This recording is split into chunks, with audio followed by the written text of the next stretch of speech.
Have you ever felt completely exhausted, not because someone forced you to work, but because you forced yourself? Today, we are taking a look at a book that is barely 60 pages long, yet it manages to perfectly diagnose the overwhelming exhaustion of our modern age.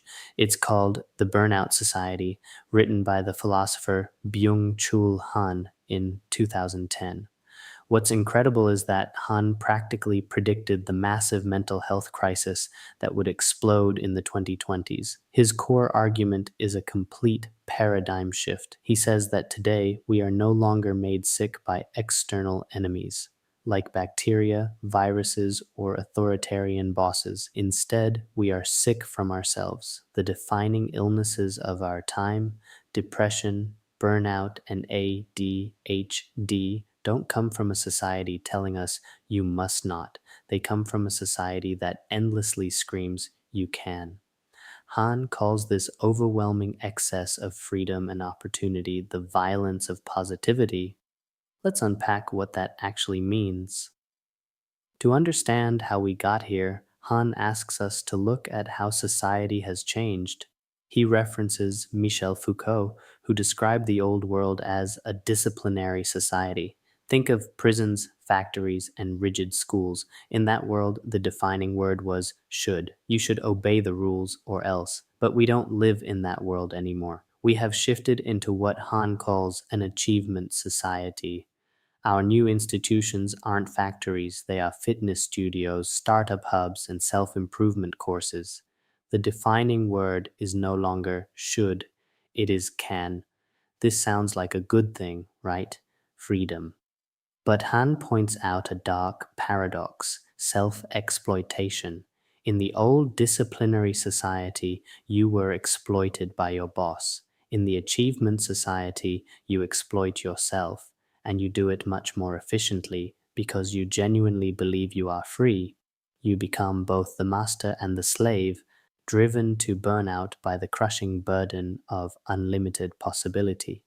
Because we feel this constant pressure to achieve, we never stop moving, and this leads to one of Han's most fascinating points: the destruction of deep boredom. We often treat multitasking as a superpower. Han says it's exactly the opposite. Multitasking is actually a regression to animal behavior. Think about an animal grazing in the wild. It has to eat, scan for predators, and watch its young all at the same time. It can never focus on just one thing. When we constantly multitask, scrolling feeds, answering emails, watching videos, we are descending to the attentional level of prey animals. We are losing our capacity for deep, contemplative attention.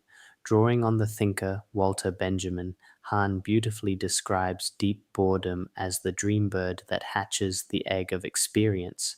If we are never profoundly bored, we can never incubate anything genuinely new. We just accelerate what already exists.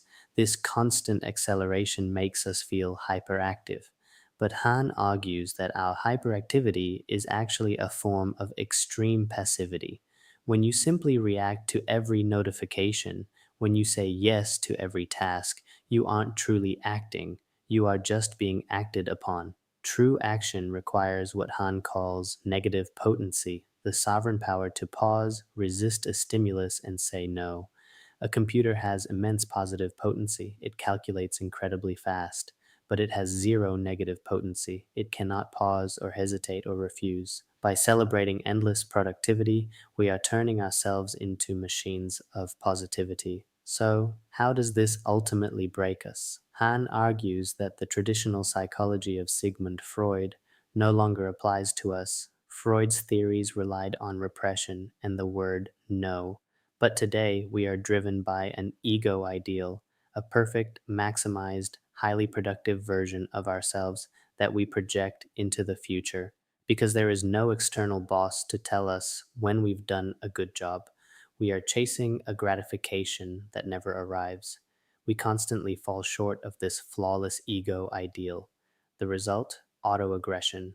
We attack ourselves. We plunge into burnout and depression because, in the achievement society, We have become our own projectiles. The Burnout Society is a heavy book, but it's not just a complaint about modern life, it's a profound diagnosis. We traded deep contemplation and the power to say no for a life of endless exhaustion and hustle. Han isn't telling us to go back to a world of strict rules and authoritarian bosses. Instead, his message is a quiet prescription for reclaiming our humanity. He is asking us to recover the contemplative life. We need to practice negative potency. We need to protect intervals of deep boredom, allow ourselves to rest without feeling guilty, and realize that life is about more than just maximizing our productivity. Sometimes the most revolutionary thing you can do is simply stop.